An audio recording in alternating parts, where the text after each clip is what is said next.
So you're looking for a girlfriend. You always look fashionable. Look at, for example, your watch fits the shoes. And how come you ended up marrying the Japanese lady after being in Venezuela? Did you experience any miracles after you meditated? You left country with $1, but he recruited you to do what? We don't accept reservations for more than 4 people. Today, I will be talking to a man who has done an impossible.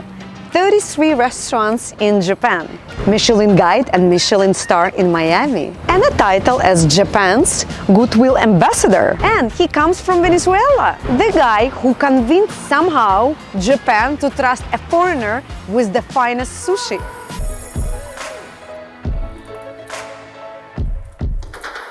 Why are we meeting here? We're meeting here to begin the conversation with a good coffee. Okay. This is actually, Sweet Habana is my favorite coffee shop. I come here every morning. So I thought it was a good thing to begin with, a good cup of coffee.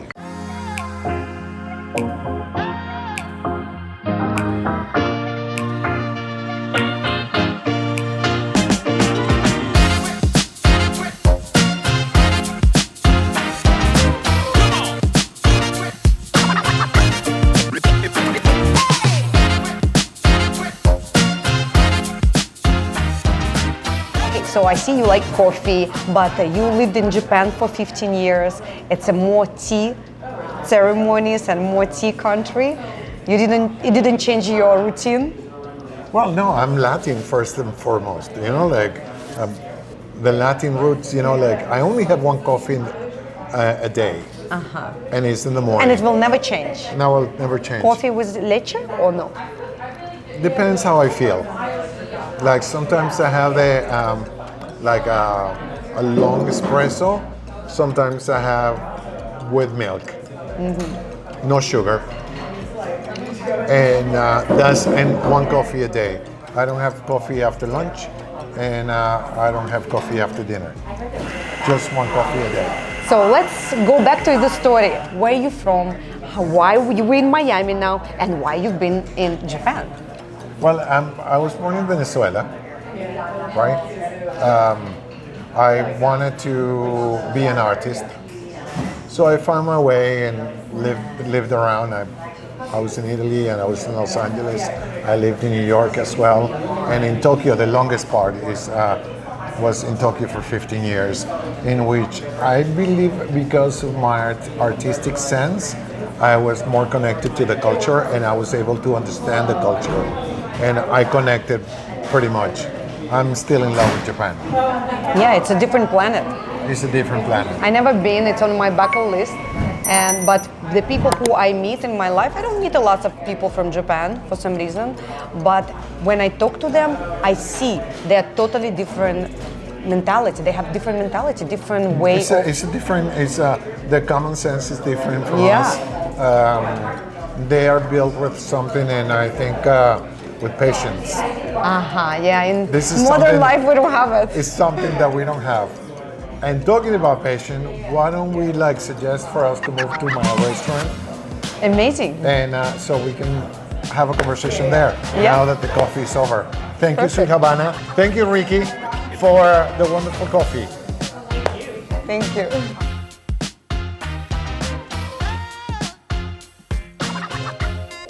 Well, welcome to Hiyakawa. We built the restaurant to be, basically the restaurant to be the sign.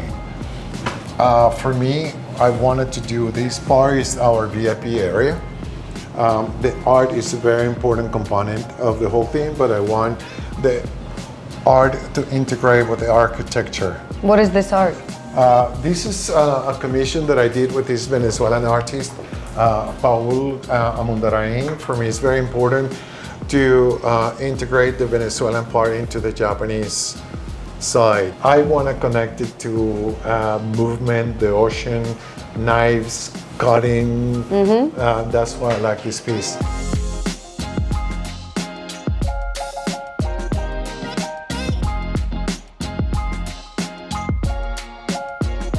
So guys, we are in the best Japanese restaurant in Miami. Thank you. With the very difficult name, I don't know how to pronounce it. Hiyakawa means cold river. called river. Yes. You speak fluent Japanese. I speak Japanese. Where did you learn it? In Japan. Just going to school? Well, my Japanese is kind of feminine because I learned Japanese mostly with girls. Okay. Right? That's what So you didn't go to school? I studied some, but I had lessons. But one of the things, Masa-san, my business partner, he tells me that I speak like a girl. Okay. Which is fine. Yeah, as long as I speak and I understand. Of course. So how you came up with this idea, why you decided to open this restaurant in Miami? I heard that you had before another project in Biscayne Boulevard, right? And it was a crazy area back in the days. Back then, that was 11 years ago when actually 10 years ago, when we opened. The first restaurant. Yes, I met a developer who was working in all that area, Avra Jane, was doing the Vagabond, and we met, we clicked, and we opened up a restaurant. The restaurant back then, I brought a very nice, super talented young chef. He was 26 years old at the time. And the restaurant was a success. The hotel bought the restaurant, and I was just dedicating myself to the arts. I also have an art gallery called Black Ship. Yes. Where is it located? It's on 79th Street, next to Wabi Sabi, my other restaurant. Are you selling only your art or some other people? Well, I represent young emerging artists from Japan, from Venezuela, local artists, but it's totally my taste. It's what I like in art. Then I started the restaurant, the Japanese restaurant business, because I really wanted to find, to eat Japanese food the way you eat it in Japan. And it was nothing? That was basically my son's idea, who suggested. And then I met Masa-san, and 7 years ago we started. So that we're pretty happy. Now we have 4 restaurants. We're planning to expand internationally. And we're opening in West Palm Beach this November. It's going to be the same concept? It's going to be a Midoriya, yes. Hiyakawa, the plans for Hiyakawa is, this is the brand that we want to expand internationally. We are looking right now at a location in Tokyo. And I'm going to Paris next week to see another location for Hiyakawa. If I like it, if it works, then we might have 3 Hiyakawas, one in Tokyo, one in Paris, and one in Miami. It's difficult to manage on a distance, no? Well, the restaurant. If you need to be there, it's okay. We have systems, accounting systems, selling business operation manuals that, if we follow everything else, it's okay. It's okay to do it. The only thing that Alvaro is only one, and I cannot be in every place at the same time. But when I'm there, I try to bring the light and the... What makes so special about this place? Why it's different from other top Japanese restaurants? I think what makes it, I put a lot of emphasis on the art. You see the ceiling, it was designed to be an art installation. That was the original idea, to make it look like a theater from outside. If you see, there are no signs outside the restaurant except a sign that says Hiyakawa in Japanese. It's a little lantern, and the restaurant itself is the sign. So the people see it. We have a cap. We do only 50 people a day, no more than that. So we order the fish from Japan. It's about quality versus quantity. It's about connecting. It's about the music. You can actually have a conversation here. It's about, in the main dining room, we don't accept reservations for more than 4 people. So 4 people maximum. Interesting. Why? Again? Because we want people to connect. Actually, out of the ritual of eating, the healthiest thing for your body is the way to understand the way the food makes you feel. Right? And to have that connection, to close your eyes and have that connection and feel goosebumps and have that is really healthy for you. To understand why your body is reacting to all these wonderful things, simple things, and understand the flavors. So that's why. But we have on the VIP room, you can sit down there because it's a separate, and you can rent the whole space, and that's the VIP room. You have a macasa here?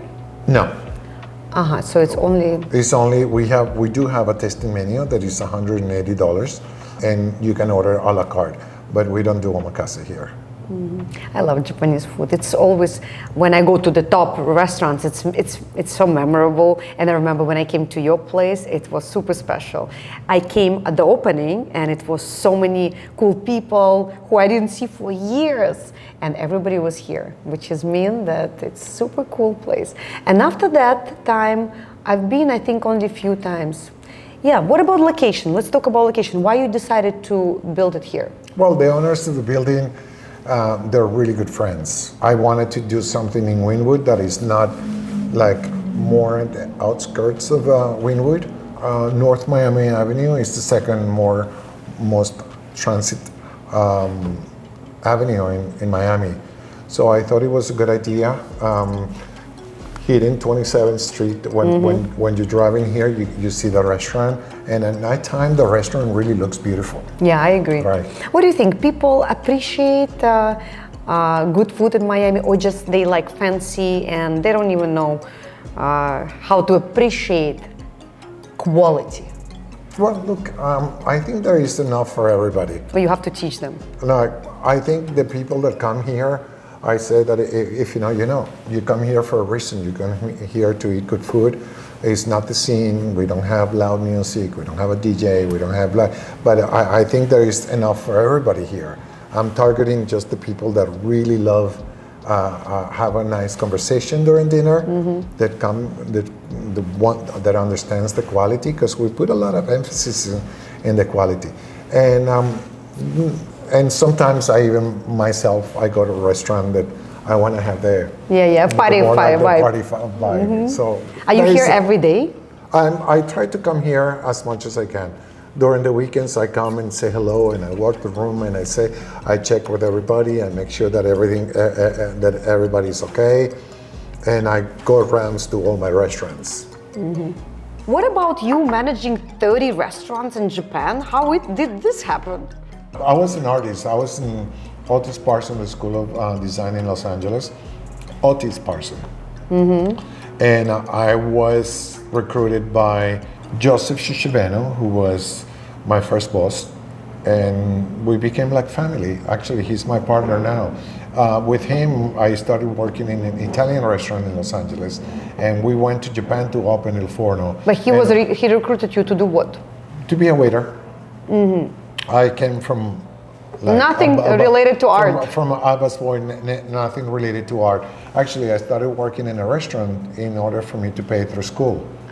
I just couldn't. But you wanted to be a designer, or you wanted to be I wanted to be an artist and designer. I wanted to be a painter, but I couldn't live as an artist, so I had to start working, and then little by little, this side is taking more time than like this, and you know, an artist has to be inspired, and they have to be motivated to create, right? And when you have no time, and you're working in a restaurant all the time, and you have to pay rent, and the whole thing, it comes in a different way. And then I realized that on my creative side and my artistic side, I was really good in creating concepts and having ideas that we can do, and that's what I did. I like your look. You always look fashionable. Look at, for example, your watch fits the shoes. How look is important for you in your daily life? You're always paying attention to details, I see. Always, since I was a teenager, I was always, I wanted to dress nice. Then in Italy, in Italy was like amazing, because like the fashion in Italy is like amazing. One of the best in the world, right? And I'm such a metrosexual for that. I combine always my watch strap with the shoes, and glasses? I like, and the glasses, and the way I just a simple, elegant way, I think. Nothing. Who's your favorite designer for men? Wow, I used to love, in the 1990s, I used to love Prada. But fashion has taken into a different way right now, and everything is about Logos? displaying logos and brands and everything else. And I've never been like No, me too. I that, don't like. even wearing t-shirts that, like, I would just wear a t-shirt. Actually, my favorite t-shirts are James Percent. Oh yeah, me too. I like it. So the quality is very good. Although it has changed lately. But that's the only t-shirt I wear. But I really like it. What about Japanese designers? Is it your style or not really? Well, they're a little bit too baggy for me. Japanese design is like the fashion changes, and I like more fitted, more Italian style kind of fashion. The baggy stuff, I think, for young people, it's different. I just turned 60 years old, so. Oh my God, congratulations. Thank you. You look amazing. Thank you. I feel amazing for 60. So how do you manage work and manage restaurants and create? You said you have an art gallery. So it depends on your inspiration. When you have inspiration, you work on some piece. Like I do meditate. Oh, that's important. That's why you look so good. Yeah, How often you meditate? I meditate Every once day? a day, every morning before I leave. I do transcendental meditation, TM, which really helps. And when I'm really tired in the afternoon, I go to my car and just like close my eyes and meditate. And they say that meditation, 20 minutes is equivalent to 8 hours of sleep. So when you're connected, ideas come. Solutions come. Solution comes. Exactly so. And miracles. Did you experience any miracles after you meditate? Like, when you feel I really connected and then boop, something happens.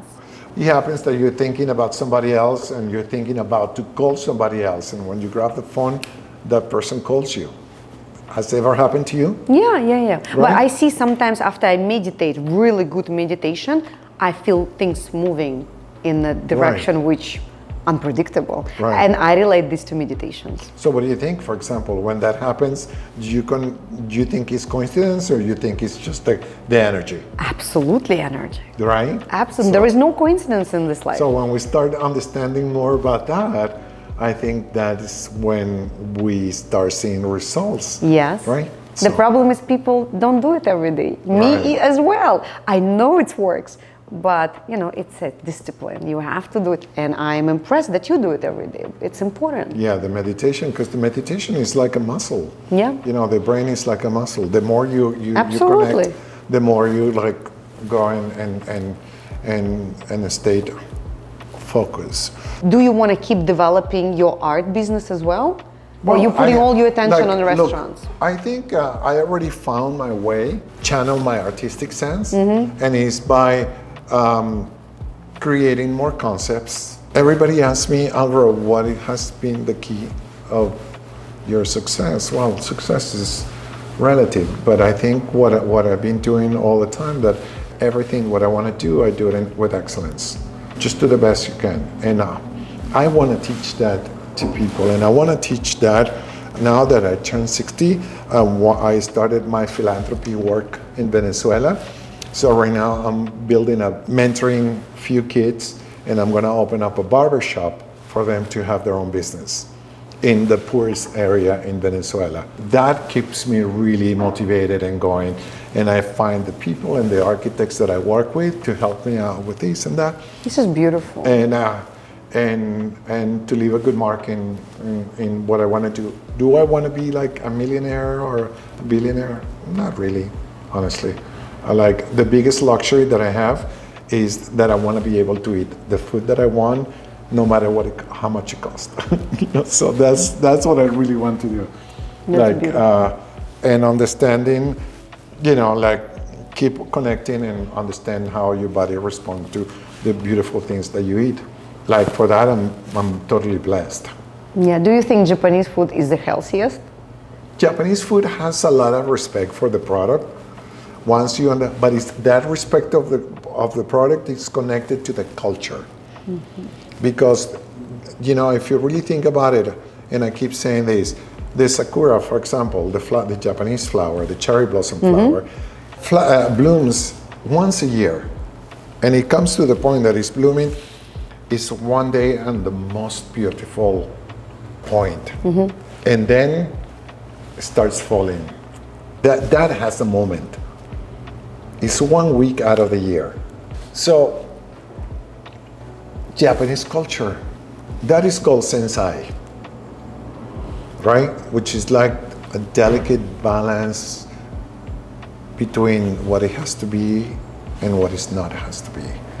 You know, that and that reflects also in the food. For example, a temaki, you know, the hand rolled te. I love it. The te in Japanese is hand, right? So the moment the chef hands you the temaki, that is the moment to eat it. When you're in omakase, the moment the chef puts the sushi over there, you just like, that is the perfect moment. The soy sauce still on top. This, like hasn't really like this. Went down. Right. The temperature of the rice is perfect. Yeah. Right. So Japanese food is about the moment as well. Japanese culture is about the moment. The sakura is about the moment.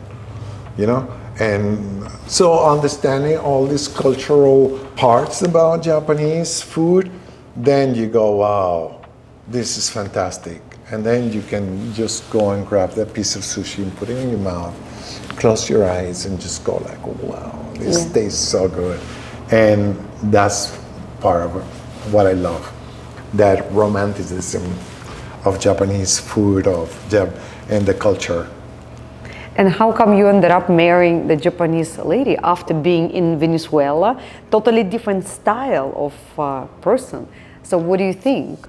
When you came to Japan, you fell in love with the country, and then you said, I met you her. just met the right person.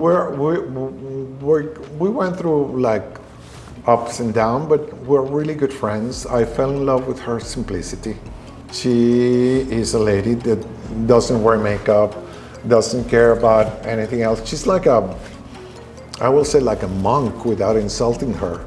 She's like a person that is like so simple, and I just fell in love with her simplicity. And now, since you're single in Miami, are you looking for the same style of girl? Well, I tend to go for that style, yeah. Okay. You know, but what do you think about the people who lives here, about the girls? I think they're wonderful. Everybody's, you know, in Miami, I think there is enough for everybody. You know, in Spanish we say cada oveja con su pareja, which is like every sheep, every animal has its own type. Yeah, we have the same saying in Russia. Right, like in Russia, how do you say it in Russia? I don't remember, but yeah, the same idea. Right, so that everybody will find their matching. But it's more difficult, that's my point for you, since you like totally different style of girls, right? I was afraid to being alone, so I was in relationships that didn't work because I was afraid to being alone. I've been alone for a year. I feel really good, and I'm just like, well, it's not a big deal to be alone, and I have more time for myself. I focus on my business is growing, so life is beautiful like that way, understanding that part, right? No, I agree. So let's go back to the story, how you ended up managing 30 restaurants in Japan. Well, in Japan, I worked for the company that I went to work for 2 years. Then I met a gentleman who was an investor, and we started with one restaurant, and organically we ended up with 33 Italian restaurants. Italian? Yes. In Japan? In Japan. All the 1990s, we opened up Italian restaurants. See, for me, I have an advantage that being Venezuelan. It's in our blood, the hospitality. We want to make people feel good. You know, it doesn't matter the social status in Venezuela. You can go to the poorest family and they're always going to offer you a cup of coffee.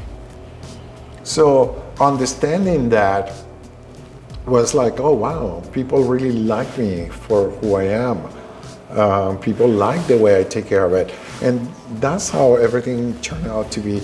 So I wanted to bring that charm into the Japanese structure, which is like, we're closing at 3, we're closing at 3. So I'm not like that. We open at 3 and a customer comes at 3:15. And I go, yeah, come in. In Japan, no. In Japan, no. So that's why I implemented in Japan. One of the things was like, we need to be flexible because this is the hospitality. In hospitality, it's about making people feel good. Yeah. You know, like people go and like, I don't have any rules of perfume or the way people dress. As long as people come to my restaurants and they enjoyed our food and they enjoyed our service, that's great for me. You are a Goodwill ambassador for Japanese cuisine. I never heard about it, so let's explain. What does it mean? Well, it's a title that agriculture and fishery in Japan gives to people who are really promoting Japanese food. It's a Goodwill ambassador because there is nothing to do with economics. I don't get paid, but because my restaurant is not only about the food. My restaurant is about the experience, the culture. I want to make people feel that we're in Japan. Right? The attention to detail. So we have in our philosophy, we have 3 major points that every employee in my company has to understand. One is the omotenashi, which is the heartfelt hospitality. Number 2 is komakai, which is the attention to detail. And number 3 is sensai, what I was talking to you about. It's about the delicate balance between what it has to be and what it's not. So understanding that, this is what myself as non-Japanese, I learned about Japan, that I really loved it. I'm patient, but that's something that I haven't been able to. Latins, we don't have patience. Of course, we don't have patience. Russians also. Right. We want everything. We just want everything now. It's like, come on, sushi now. Yeah. So, what about the products? Everything is delivered from Japan here? Yes. How often? We have a broker in Japan who buys the fishes for us. And for Ogawa, we do it on a daily basis. So it's flights goes every day? Every day. And who goes to pick them up and where? How does it work? We have a broker in Japan who buys things for us. And then you just pick it up, or they deliver it here? They deliver it here. So we have a company that we work with that makes the delivery, but we have a broker in Japan who chooses like the best ingredients for us. What about the shrimps which you're delivering in the sand? I never heard about it. Yeah, I mean, sometimes they arrive and they're still moving. It's a special concept, right? So it's a sand. Well, they're still sleeping. They're seasonal. Yeah, they're still like they're relaxed because but they're still alive. Freshness is something that you can taste in my restaurants. And so, for example, right now we have in the back door we have fresh food waiting for the customers who comes at 5 to the restaurant, right? Not for dinner. Today, because today the restaurant is closed. So the delivery comes tomorrow.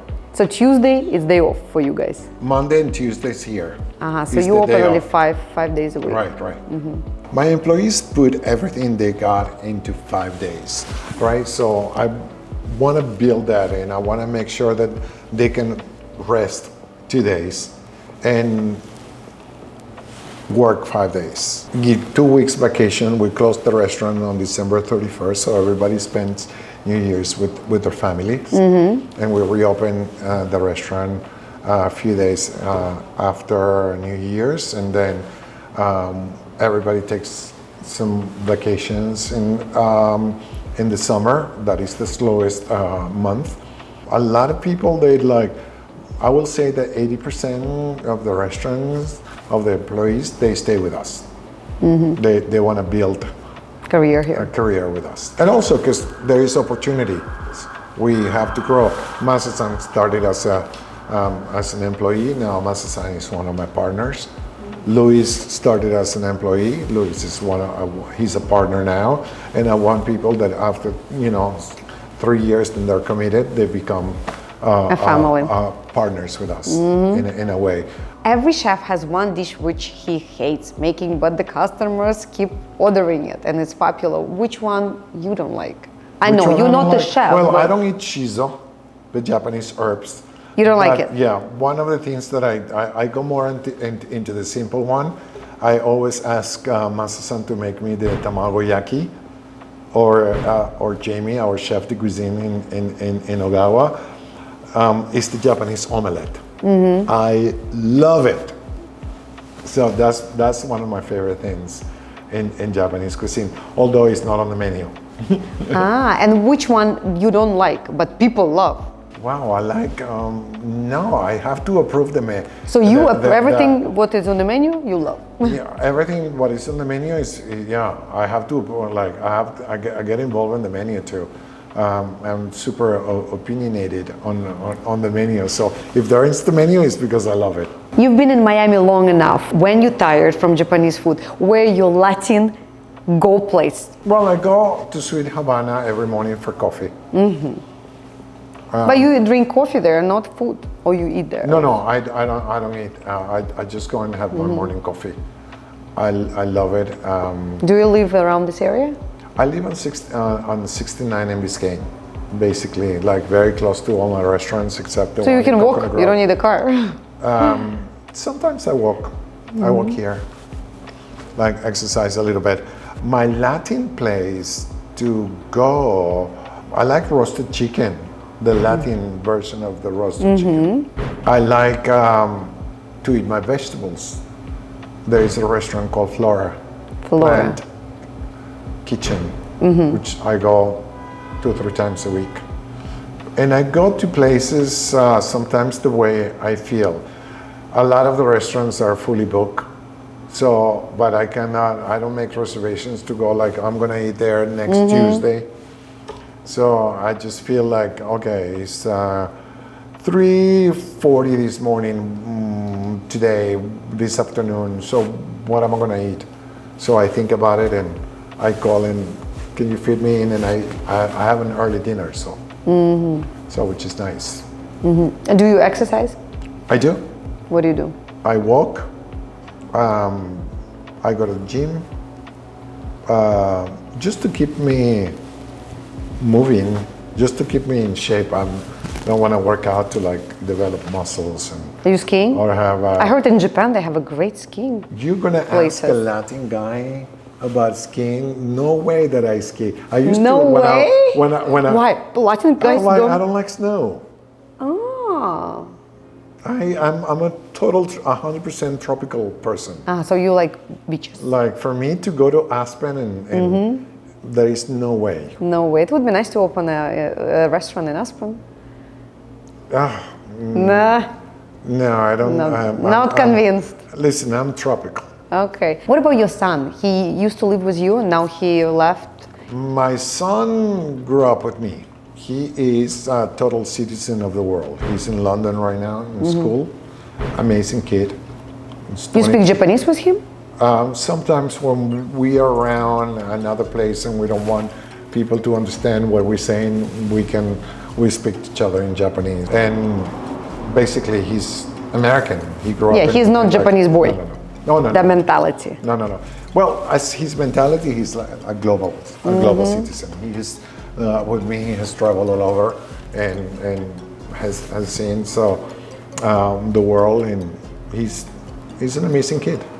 After he finished studies, do you want him to join your ventures? No, I want him to follow his own path, whatever he wants to do. You know, I don't believe in legacies. No, you don't believe? No, I think because I don't know. I just like enjoy your life now. You died, and what else? You know, I care less about who's gonna be after. Who's gonna be after? Really? Yeah, totally. Are you thinking about death, generally speaking, or are you trying not to think about it? You're just enjoying the moment, as in Japan. Listen, people enjoy the moment. We never know when it's gonna happen. That's true. That's true. You know, like, so I do enjoy the moment. I do enjoy the present. I come from a very humble family.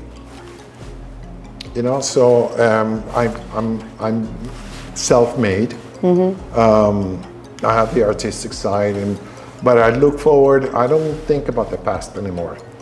I think I'm grateful for the past because made me who I am right now. But I really look for the future and the present. So I really don't believe in in living, accumulating fortunes and leaving fortunes to my grandkids. They can manage themselves. I like that. Do you go back to Venezuela a lot? Back to your family? I went last year because I wrote a book. I wrote a book about my story in a way that how you can really work your way to dedicated, like targeting more the youth in Venezuela, people that are 16, 18 years old, they feel lost because the political situation in Venezuela is not good. They find they come from poor families and they have no other choice than going to do things that are not good, right? Yeah. So I want to be like a source of inspiration, mentor the kids and show them a way that you can really do it. Where can you buy this book? You can buy it on Amazon. It's called Mi Camino Japón, which translates to My Road to Venezuela. My road to Japan. Amazing. And right now I'm working on my second book, which is My Road to Venezuela. So it's like my comeback and what I want to do, and I always try to help. I love to help people, but it's Venezuelans too. So that's why I mentioned that we're doing a barbershop in Venezuela for kids, and teach them how to run it as well. Amazing. Teaching them about accounting, right? For be able to do that, about manage Excels, for them to understand numbers so they can manage their own business. Thank you for doing that. Yeah, I'm really excited about it. It's giving me like a new, it's like you're planting a seed and it's the first time when, the first flower blooms. Yeah. So that's amazing. I'm pretty happy about that. And I'm doing this myself. I'm not doing a fundraising. I'm not doing a gala. I don't want to raise my, with whatever I can do, I stretch my money into whatever I can do, and I do without, just on my own. Amazing. Here is the VIP area, and the main room here, like I was talking to you before, was not about, I don't want to break the aesthetics, so we can reserve the maximum here is 4 people. And it's like the wood makes you feel very warm, very cozy. The acoustic is good. The music level is for you to have a conversation.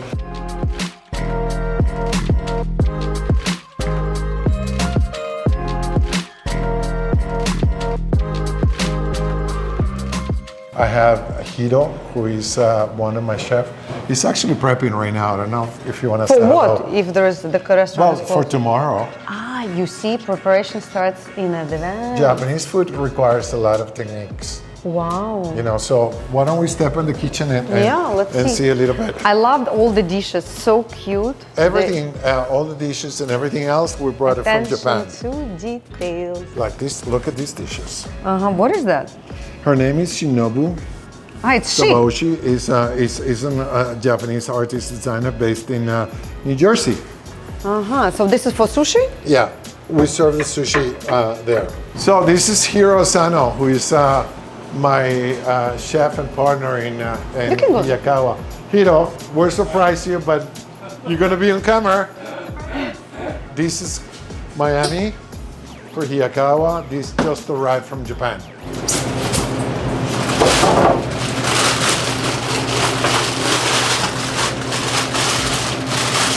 This special